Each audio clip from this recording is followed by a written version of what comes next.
Good afternoon, everyone. My name is Suraj. I'm co-founder at Reportcard. So happy to have you guys join us today and take the time to hear us out. Um, Before we get started, I just want to quickly introduce myself and Nishit will be on the panel for this one. Like I said, I'm the co-founder at Reportcard.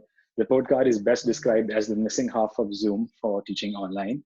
Basically, we are a central scheduling tool for you for all your online teaching, and a place where you can intimately interact with your students. So think of it as the lightweight student CRM. Along with me, I have Nishit. Nishit, can you say hi? Hi guys, hello. All right. So Nishit is the country head of XP Pen. XP Pen produces graphic tablets. It's the closest you can get to writing on a whiteboard while you're teaching online. So yeah, before we begin, I would just like to take the opportunity to thank all the essential workers out there who are going outside and risking their lives and making all of this possible. We're extremely blessed to be part of this knowledge industry, and we can still work from home, but these guys cannot. So a big show of gratitude for these guys, and let's be grateful for what we have today. So moving on. Great. Yeah. Um, So, thank you so much, Suraj, for the kind introduction. Everyone, before we move in, I'd like to firstly thank each one of you for taking the time out to join in on the session. You have joined in with the hope that we will be teaching you or giving you some tips and tricks that will make your work a lot easier now. And we look forward to doing that today. We're expecting the session to be 1 hour long. And before we get down to that, I think we'd like to just address the reality of why this is happening right now. Over the last few years, we've seen education take a turn towards digital, like have most other things. But I think this has been accelerated now with the pandemic of COVID that we're all suffering from. Because we're all sitting at home right now, I think we're trying to get back to life as normal in some way or the other. And this is our attempt to ensuring that you can get back to that in some way. So I'll leave this to Suraj to kick off now. And all right, perfect. So before we start, I just want you to know we are extremely affable. Please feel to interrupt, bug us, and talk to us during this webinar. We want to make it as similar to your classroom as it can get. So if you guys can hear me and can hear me clearly, just raise your hand. All right. All right. Since we are virtual, you might be able to see a raise hand button. I just want all of you to click the raise hand button so I know that you guys are able to hear me. I can see awesome, awesome. Everyone's getting it. So everyone's raising their hands. We know how this works. Okay. Next to that, you'll see an ask question button. Now, I want you to use this to ask any questions during the webinar. So if you feel like we need to deep dive into some point or answer any of your questions in specific, feel free to leave us a question out there. And lastly is chatting with us. So like I said, you can chat with us, say hi, tell us how you're feeling today. And just to give this a whirl, can you let us know in the chat box, what's the one thing you're missing the most in this lockdown?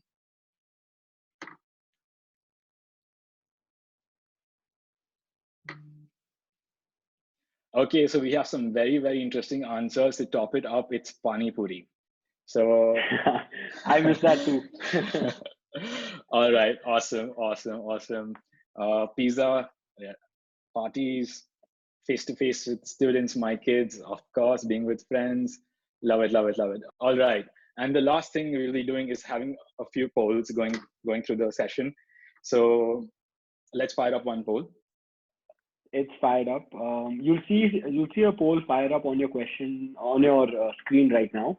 We request you to answer these three questions. Can you please do that?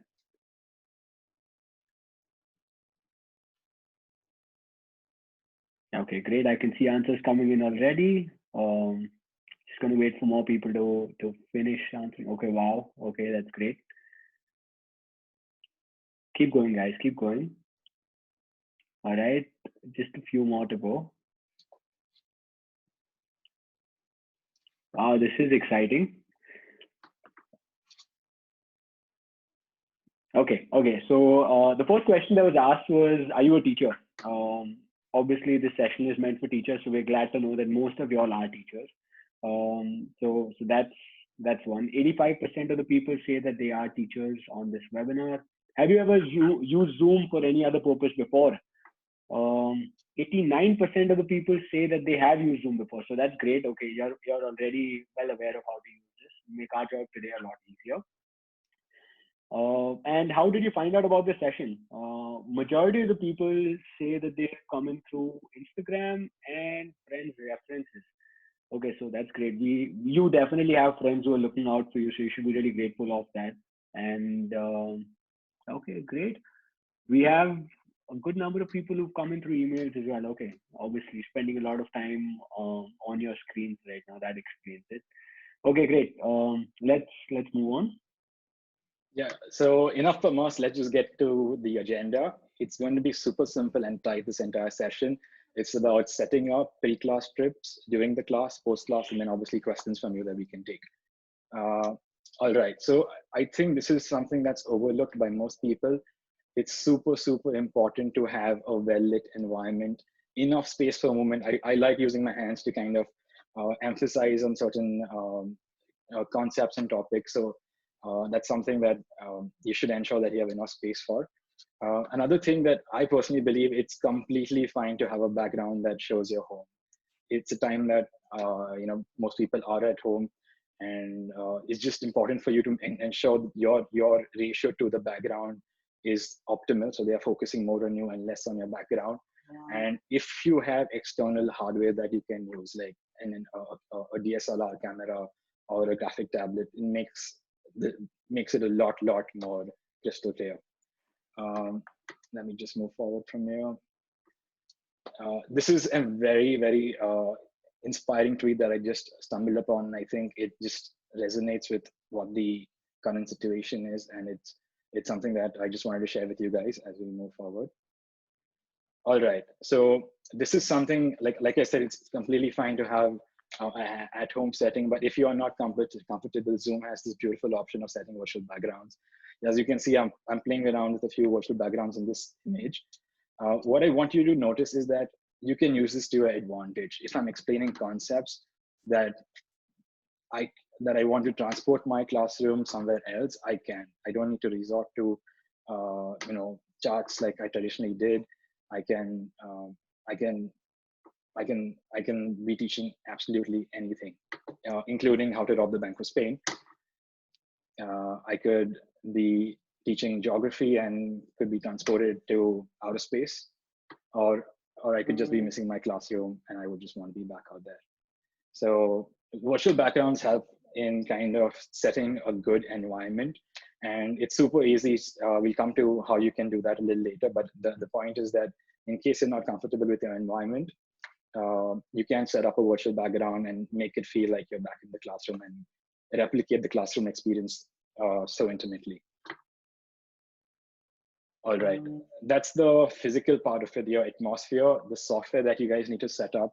Obviously, Zoom they have a free version, but you would need to sign up on Zoom. It's super simple. You just need to go to zoom.us and click sign up, and it's super intuitive to create an account. Along with that, just be mindful that you might be using certain hardware like a graphic pen tablet or a camera that requires a driver to actually integrate. So just make sure you have those installed. And lastly, it's advisable to use a software like Reportcard to help you organize all this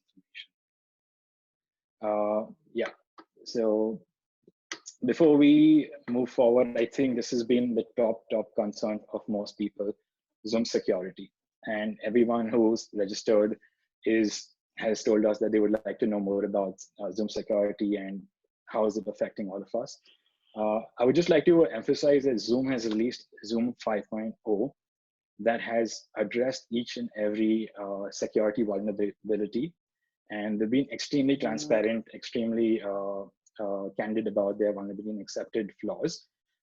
In case you're still not comfortable using Zoom, there are alternatives, and we'll be discussing that later on. Just to give you an idea of people who are trusting Zoom, these are all the universities. I'm sure you heard most of them, and they're currently doing 300 million active daily participants. So it just volumes that speaks for itself. So that's about the software, that's about the hardware, and now it's actually the time to move the class online. So let me just quickly move to sharing my screen.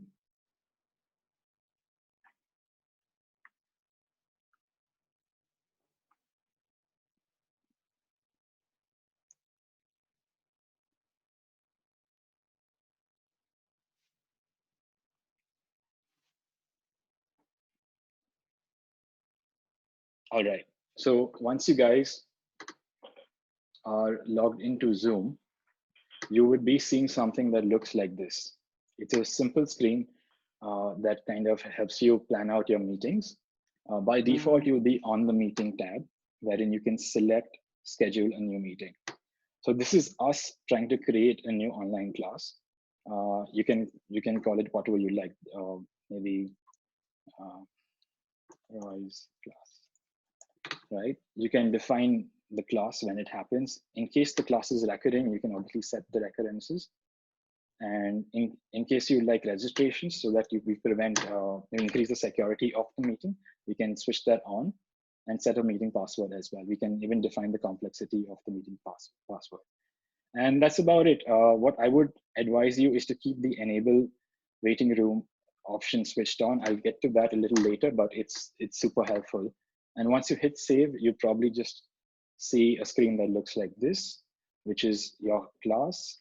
And the most important aspect of this is the join URL.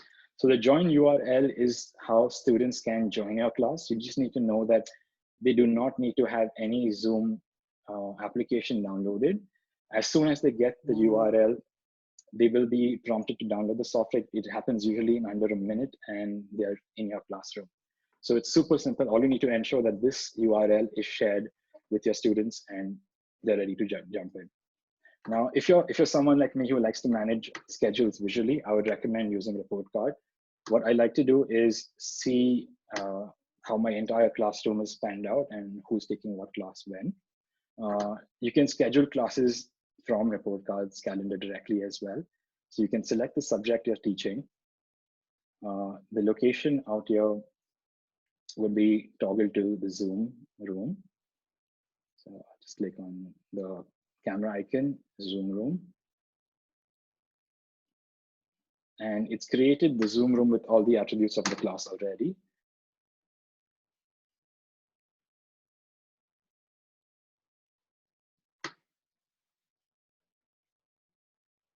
And in one click, I can invite my entire class to be a part of this session.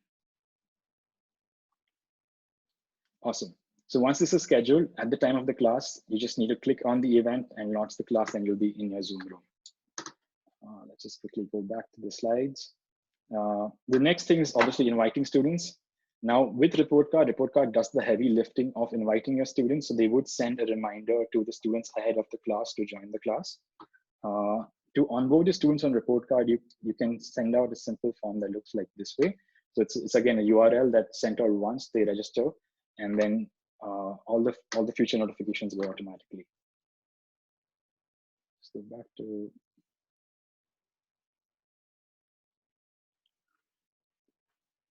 Yeah, another super important concern is Zoom bombing. So for those of you who don't know what Zoom bombing is, it's basically unwanted intrusion into your class. So students who are actually not supposed to be there while you're learning, they are there, and they're probably playing plants and sharing videos, images, and disrupting the flow of your class. There is a way to do that, and that's meeting settings. It's super simple. I'm just going to walk you through it. It's just one setting that you need to be mindful of. So let's go back into scheduling a meeting, and you'll see the setting option on the bottom left out here. Yeah. So once you click the settings, you'll see meeting settings. There is meeting settings basic and meeting settings advanced. I'd like you to just scroll down to meeting session advanced and make sure that you have enabled the waiting room. Now, think of the waiting room as a hallway outside your classroom, wherein you only open the door when you're ready for your students to come in. An added layer of security is to ensure that all participants are in the waiting room, and then you only allow them if they're authorized to be a part of the class. And if you like to skip that process, you can only move that to guest participants only. So that means people who haven't registered for the class, they would not, they'd be waiting in the hallway, which is the meeting room, and you can let them in if they're supposed to actually be there. So that's all you need to really focus on. There are a few other basic meeting settings that you can focus on, which is like file transfer, polling, etc., that you can switch off for your participants, which in this context is your students, so that they don't fool around during class. All right. So, in a nutshell, do not use personal meeting rooms. So personal meeting rooms are like normal meeting rooms, but think of it as a cabin that's designated for you, and students can just walk in when they want. So I would never use a personal meeting room for my classes. Enable the waiting room feature, right? And disable other features and functionalities the students could possibly misuse, like screen sharing, remote control, file sharing. Nishit will touch upon these capabilities in just a bit. My advice to you is to always invite a co-host, which is a co-teacher who can look into these aspects, typically an admin manager that would ensure that decorum is maintained. Great. Thank you for that, Suraj. I think it was really insightful. I think this hopefully will explain people will explain the teachers what it's like to take precautions before the class really kicks off. Moving on to the next part of the agenda is going to be is talking about things that you should be mindful of during the classroom, and what you should and what you can do to ensure that the classroom experience is enhanced. So I'm just going to share my screen here. All right, there we go. Okay, as a teacher, as the classroom has moved virtual, the biggest concern that we see teachers talk about or experience is how do you ensure that your students are engaged and immersed in the classroom. You want to ensure that your students are paying attention and their learning experience isn't diminished in any form. So we'll give you some tips for doing that and ensuring that you and the student both have a seamless experience. First things first, just like you would in a regular classroom, make sure that you have good eye contact with the students. Ask them to put their videos on, and only you should control the presentation. So you should ideally not allow them to make presentations unless that's something that you have included as part of your class. So make eye contact. It makes them feel comfortable. You feel a lot more comfortable while interacting with them. So that's the first tip, which is recommended even inside class and online. Next, something that's overlooked very, very often and very easily is that because we're operating on the internet bandwidth, which can be questionable at times, it makes sense if you talk a lot slower than you would usually. What happens is that the video or the screen that you have going on for the students which you've shared might be displaying something which is a lot faster or a lot slower, depending on what you're saying. So it's always in your interest to talk a little slower and be mindful of the fact that there might be a little lag between the audio and the video. The most important thing, as we're talking about teaching online, the regular perception is that technology is difficult to adopt. It's important that you look at technology as a friend. It gives you tools that make your experience and the student's experience just fantastic. If you use the tools correctly, you actually have the opportunity of ensuring that the student's learning doesn't suffer, and you can replicate the experience really well. We're going to take you through some of these tools going forward, some of which you've already used, but the rest we'll be taking you through right away. First, a tool to keep students engaged is polls. This is something that teachers can use at will. You can program the poll questions beforehand or do it live in between a classroom. A lot of you will find this familiar from what you answered earlier in terms of polls.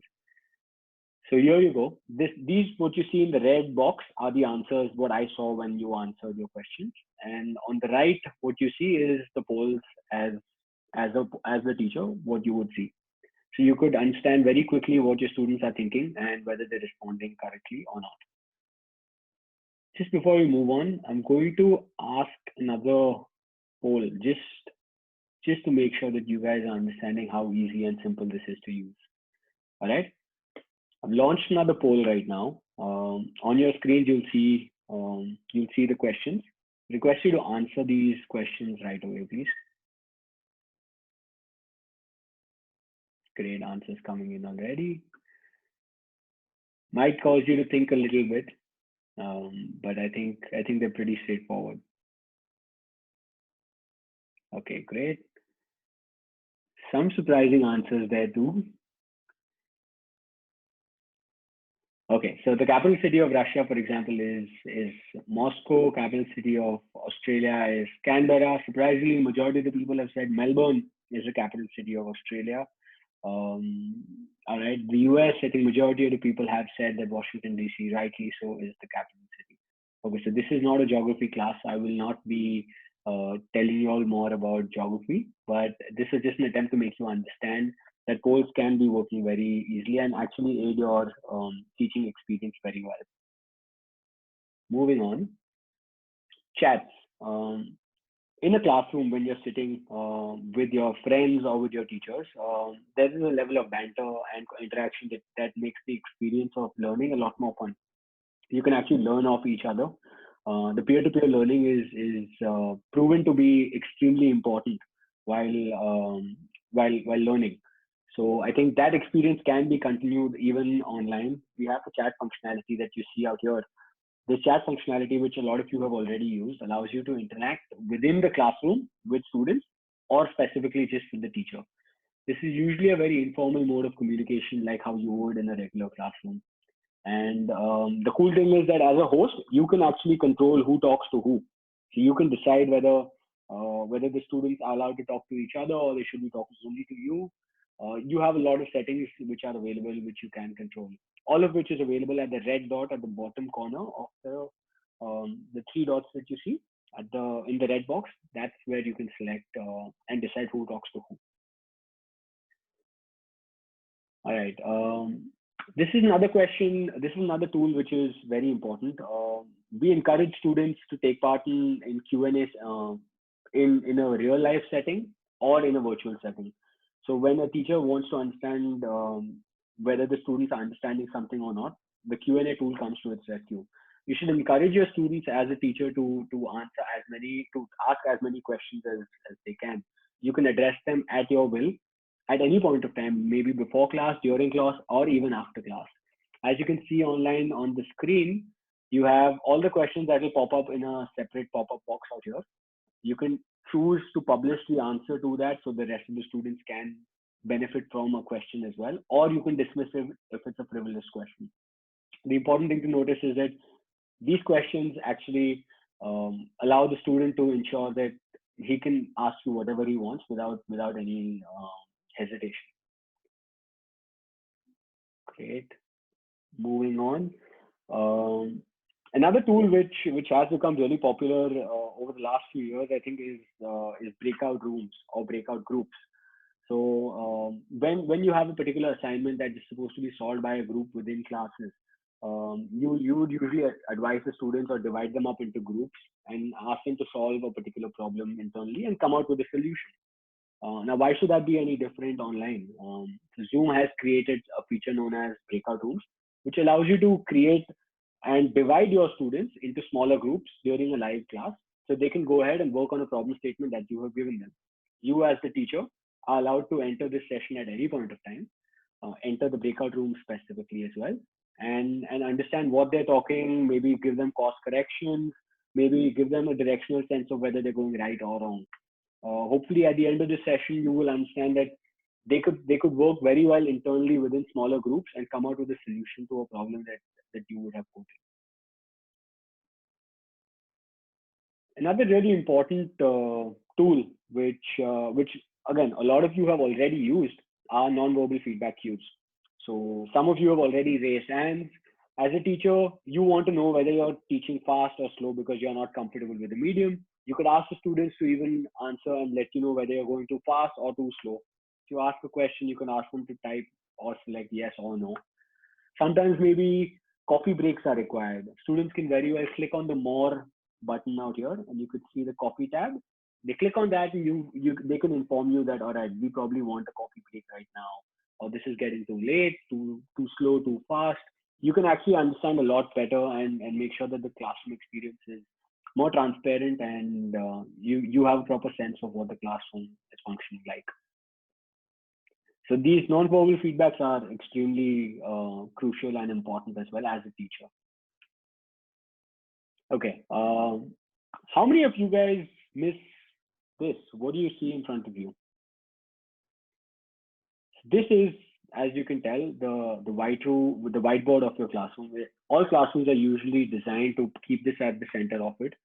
This is the medium which teachers usually use to conduct their classes and communicate with the students very effectively. You could have a projector going out on the whiteboard, or you could be writing by hand. Doesn't matter. But this turns out to be the medium of communicating. Now, on the digital setting, again, why should this be any different? Technology has developed enough to ensure that it can aid a lot of the movement from physical to the virtual world. So the whiteboard, again, is something that has moved digital as well. I'll take you through that now. All right.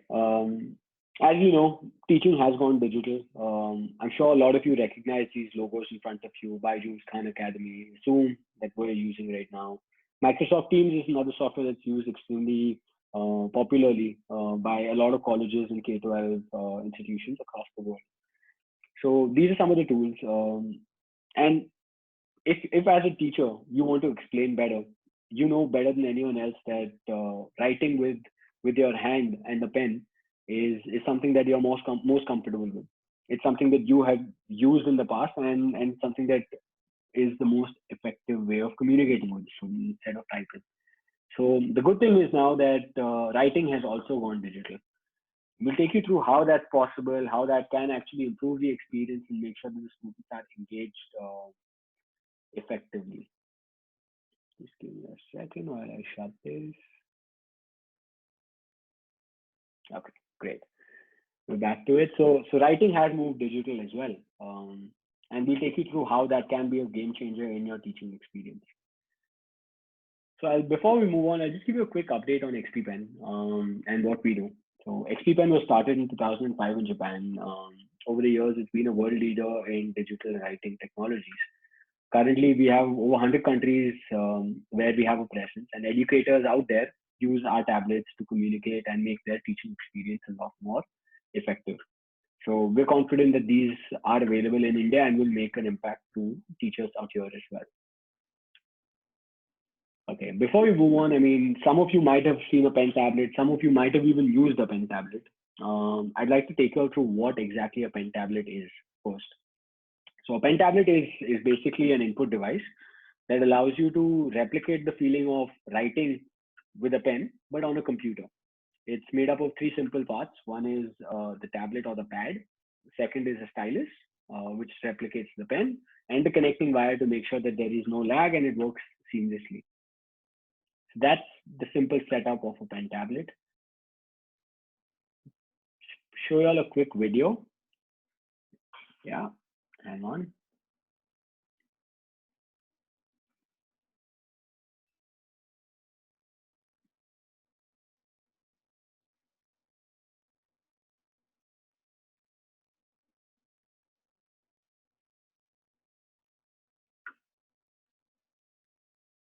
It's as simple as that.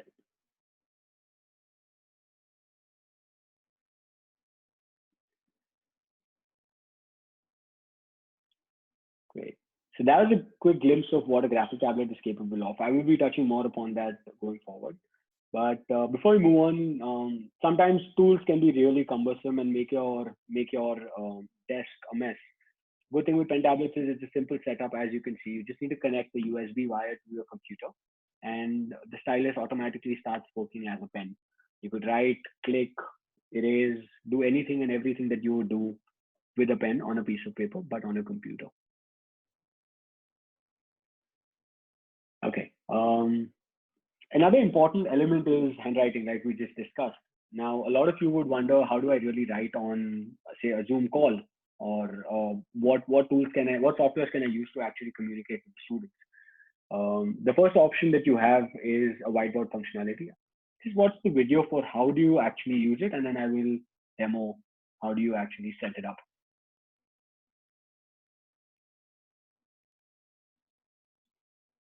So at the bottom, you see a green button which has screen share, and you have a whiteboard option to click there. You click on share, and what opens up in front of you is a massive white canvas.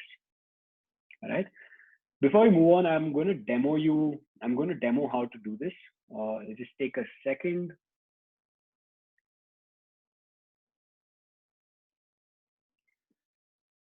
Okay, great. So this is a whiteboard, and this down here is my pen tablet. It's as simple as this. There's one wire going in to the computer. This is a stylus in my hand, and this is the pad in front. So I could very well write whatever I want effectively. I'm writing this as you see.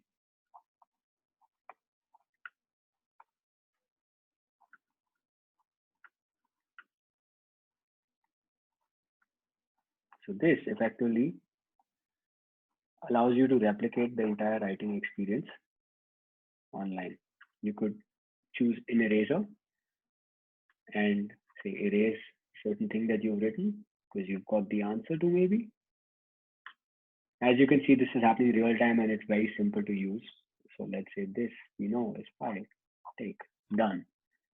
You can even change the color of what you're writing, saying, okay, done, done, done, not done, etc. You could undo, you could redo, you could clear the entire slate. You could even highlight. There are plenty of options available, all of which you will figure the moment you open up your whiteboard. So it works very simply and allows you to create complicated mathematical equations, scientific data, or even just simply handwriting whatever you would on a regular whiteboard. This makes the experience for you a lot more fun, and for the students as well, it makes their grasping power a lot easier. Great. So now that you've seen how to do this, this is a screenshot of what the bar look like on my screen. So you have a draw option, as you can see, you have the format, you have an eraser option, redo, undo. You have plenty of these options available out here. Moving on. There is a pro tip that I'd like to give each one of you all. The thing with a regular whiteboard is there is a finite amount of space that you have on it. A physical whiteboard has a finite amount of space. The good part with the digital whiteboard is there is no limit to it. You could have an endless canvas and just keep on writing and writing and writing. I'm going to show you how that works, but before that, just notice the plus sign that you see out here on the screen. This plus sign basically means the moment you tap it, it flips over to a new page. So effectively, as a teacher, you have an unending canvas. You just flip the pages and it becomes like a notebook, which allows you to write as much as you want for as long as you want. I'll show you how that works right now. Go back to sharing the whiteboard with you. All right. So let's say we've written out here. We've written this. Tap plus, new page opens up. I could write as much as I want out here. Done, done. No. Log 10 equals to 1, for example. I can do another third page and maybe draw something out here or write something. You could do anything on those lines. Again, now you flipped over to the third page right now. So how do you go back? You have a bottom button out here by which you can navigate. Your pages aren't lost. So this is like an unending canvas, which allows you to write for as long as you want. Maybe an hour-long session, maybe a 2-hour-long session. There is no limit to this. You could go on and edit and keep writing as much as possible, and even save this to share it with your students. Whatever notes you've written, you could share it at the end of the class with them.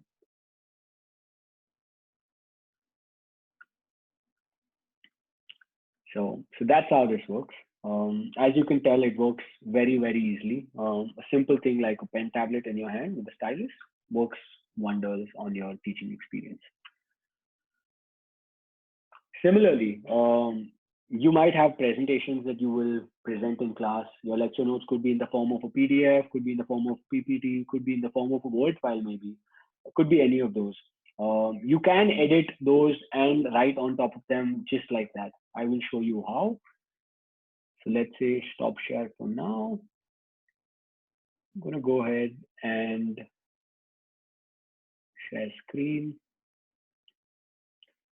I'm going to open up a presentation that I have just to show you guys something. So this is a PPT, which, for example, you have used in your class. Out here, you could very well, on PowerPoint, as usual, select the pen tool, change the color to whatever you'd like it to be, and you could very well annotate and edit and write comments on this. So a sun, for example, is a natural source of light. The sun is a natural source of light, like we discussed. True or false? Correct the statements if it is false. A light bulb is non-luminous source of light.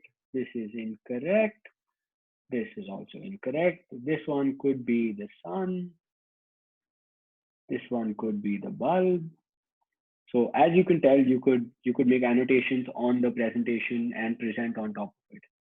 Makes your experience a lot simpler. You could ask students to highlight, maybe underline, do all of that, and make sure that the students are actually learning in a lot more effective manner. This makes your teaching experience a lot simpler, because if you have a screen that is just presenting data without you having control over what part of the data the students are seeing, it makes the exercise a lot more difficult. With this way, you could actually point your students to look at and pay attention to a certain area of the screen. Makes a game changer, really. Okay, let's go back to this. Great. So we took you through some tips and tools that can be used to make your experience of teaching online a lot more effective.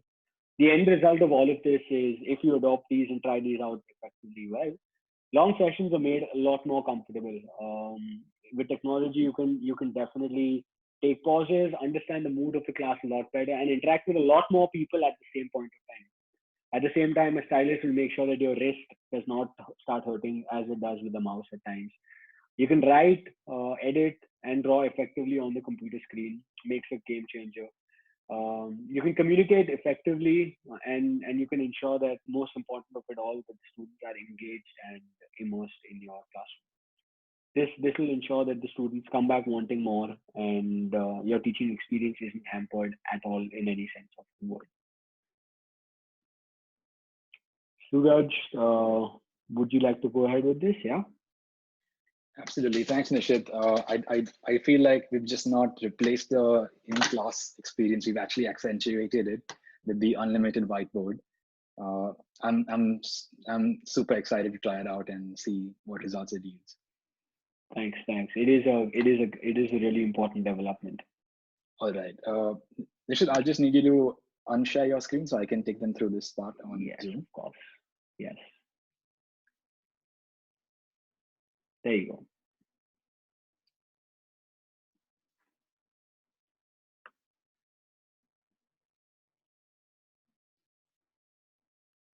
All right, so we've gone through all of this, and we are right now at the after class. So the way I look at this is to actually ensure that we are doing things right out here. So if students aren't able to make it to your class, you can record the entire lecture and have it emailed to them automatically once the class is over. It's a simple setting in the recording section of the Zoom application, which I'll take you through right now.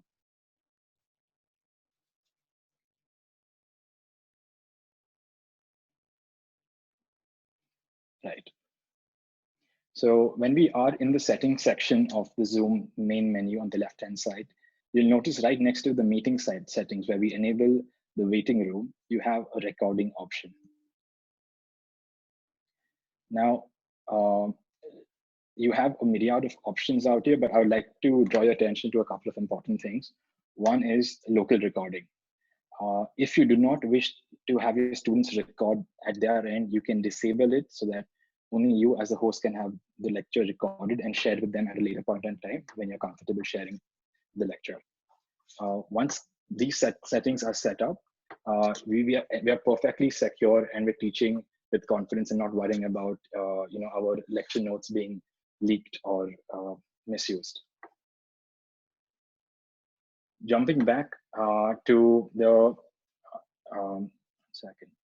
Jumping back to the presentation, I just want you guys to know that it might be a very good idea to send out a survey at the end of the lecture to know how the students understood and the concept of the graphs from what you tried to teach them.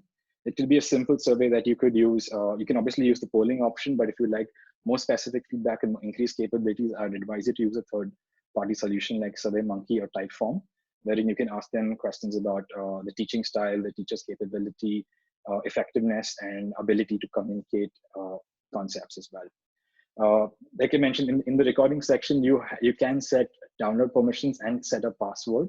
So this is specific to each and every meeting and webinar. So you can have a different password for each of your recordings and set different download permissions for each of your lectures as well. So if you want to just use a lecture for promotional purposes, you can by all means do so by keeping it as open. And then maybe level 2, level 3 of that could be a paid one wherein they have to interact with you to understand where you're getting at. So a quick summary, before you get started, ensure that you're in a well-lit area, you're sitting well, you're comfortable with your surrounding, use a virtual background if you like. Make sure your classes are scheduled ahead of time. Do feel free to try out Reportcard to manage your entire schedule and student interaction. Ensure that the URL is well received by the students so they can click on it and jump into class when the class starts.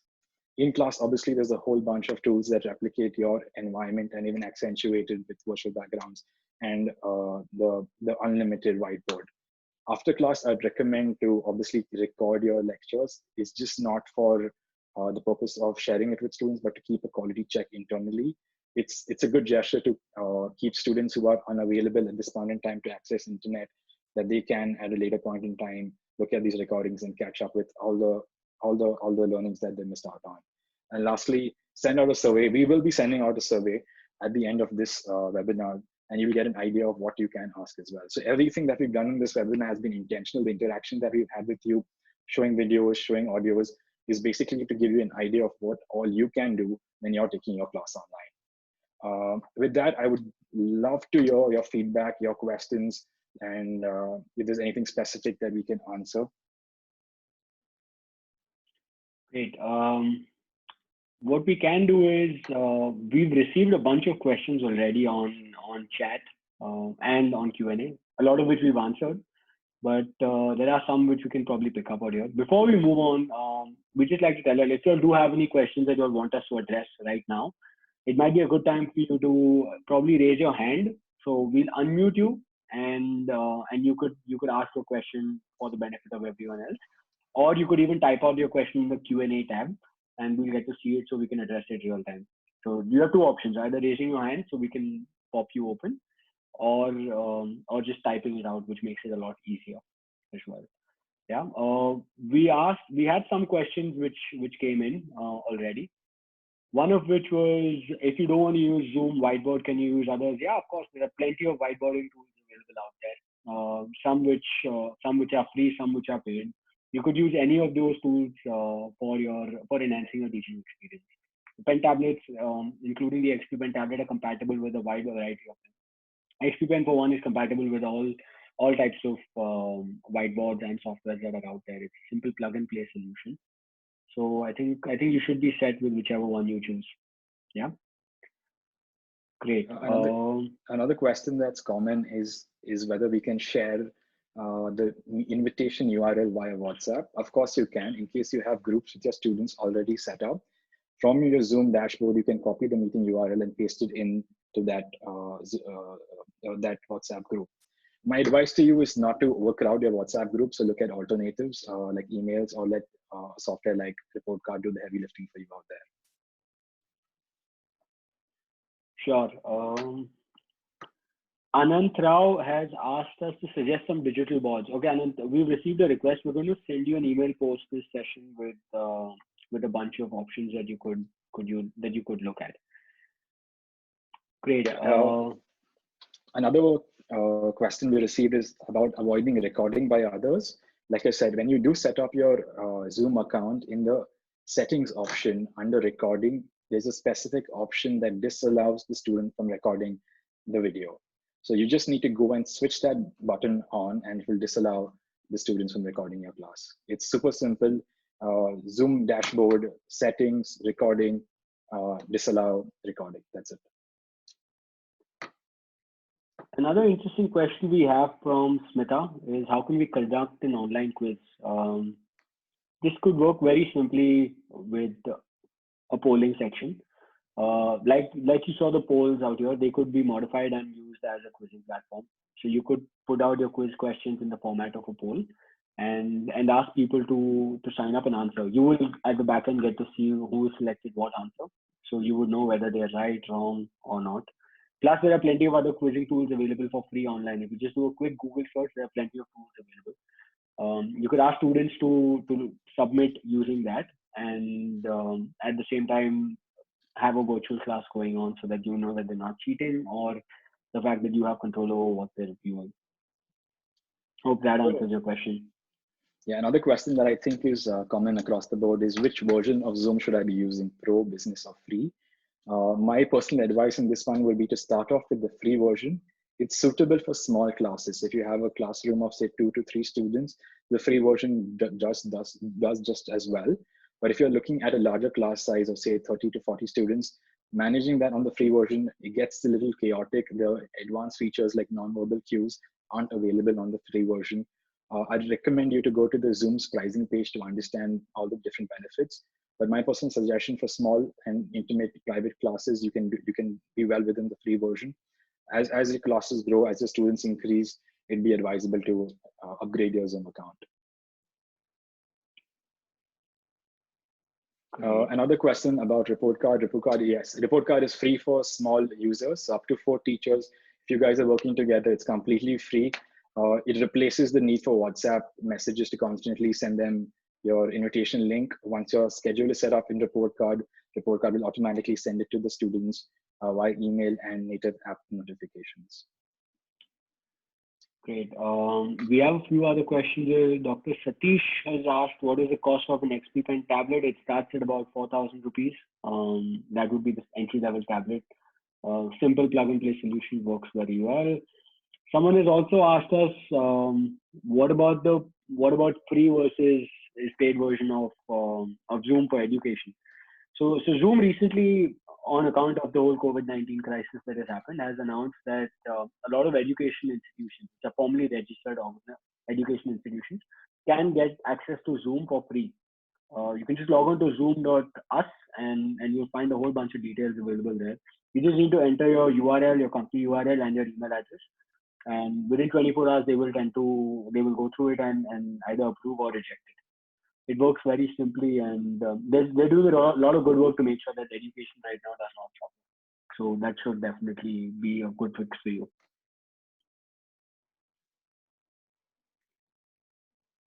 Great.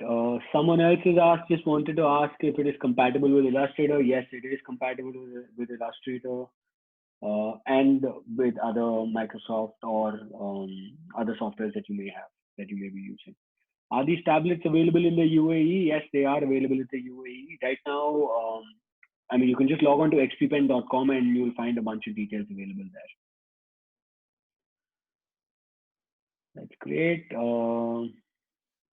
Anyone else? Okay, great.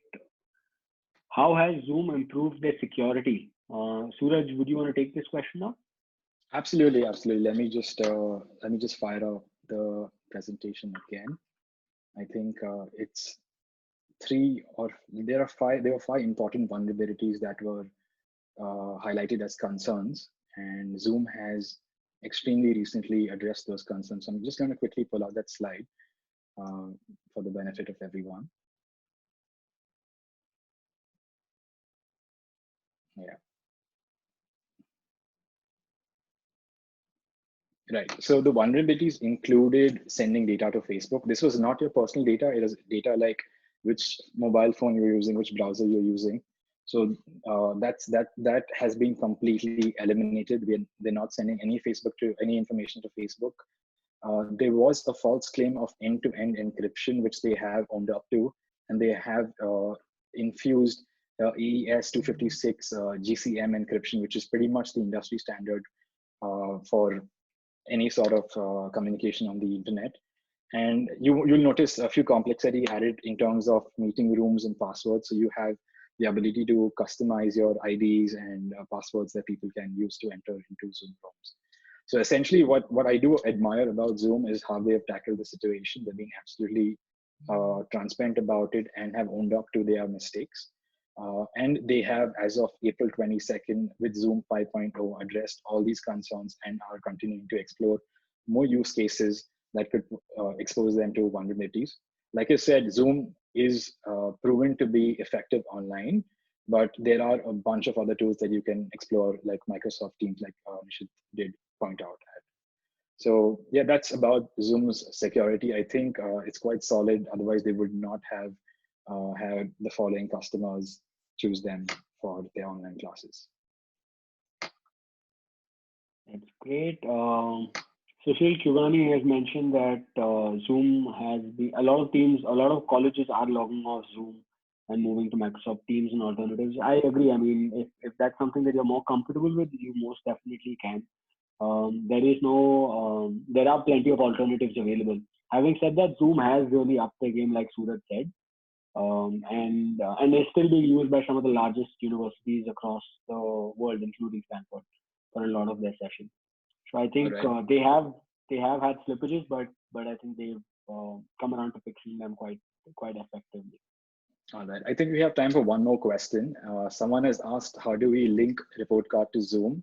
We have a deep integration already in place with them. So as soon as you log on to Reportcard and create an account, in the setup section, you can click on the Zoom icon and it's a one-click authorization. So your Zoom account and Reportcard account work in tandem, and every meeting that you create on Reportcard will automatically be created on Zoom, and the invitations will be sent out to all your students. Okay, great. I hope, I think we're just about running out of time. Okay, great. Thank you so much for logging in, everyone. Just one quick thing before moving on. It'll mean a lot to us if you log on to Facebook or Instagram and follow our pages, Reportcard and XPPen India. You'll find a lot more data about everything that we've discussed here out there. Our pages are quite active, we're very responsive, and we look forward to connecting with you very soon. If you have any more questions, feel free to reach out to us via email or by chat. A lot of you have registered, so you all have our email addresses already. And if not, just drop us a DM on XPPen India or Reportcard, and we'd be happy to address that right away. Our handles have also been posted, thanks Anush for that, on the chat, and y'all can definitely find more information there. Just a quick reminder, a recording of this session will be sent to you on email as well. So hopefully you can revisit certain points that you may want to. And that is something that you could look at doing with your students as well, maybe sharing the lecture notes and the lecture recording with them going forward. All right, I would just like to conclude on a small note. I know that this entire setup is possible, and there might be a lot of students who are not privileged to be entitled or make themselves available for this experience. It's a time to be super, super kind and make sure that whatever we do today is in some way reducing the increasing disparity between the rich and the poor in terms of teaching online and being educated. So if you can in some way help out a student who doesn't have the hardware or software to attend these classes, to help them out and get them up to speed once things settle down, it'll mean a lot to us and the community as a whole. So that's my humble request to you guys. And just one last thing I'd like to add along with on the lines of what Suraj said. Reportcard and XPPen work very well with mobile applications. So they're mobile friendly in every sense of the word. So even a tablet could be connected to a mobile phone. So in a time where availability of laptops or computers might be difficult, a phone might be an easier alternative. Zoom as well is very mobile friendly, so you will get plenty of options available. Hopefully that will make your interim wait to normalcy a lot better. Great, that's it from us out here. Thank you very much for joining in, guys. Hope this session was fun. A lot of you have said very kind words to us, so we thank you for that. And we will be following up with a bunch of you for questions that you have asked and might require detailed answers. If you have any more, feel free to reach out to us as well. Thanks again. We will be hosting sessions like this going forward. Great. Thank you. Thank you so much.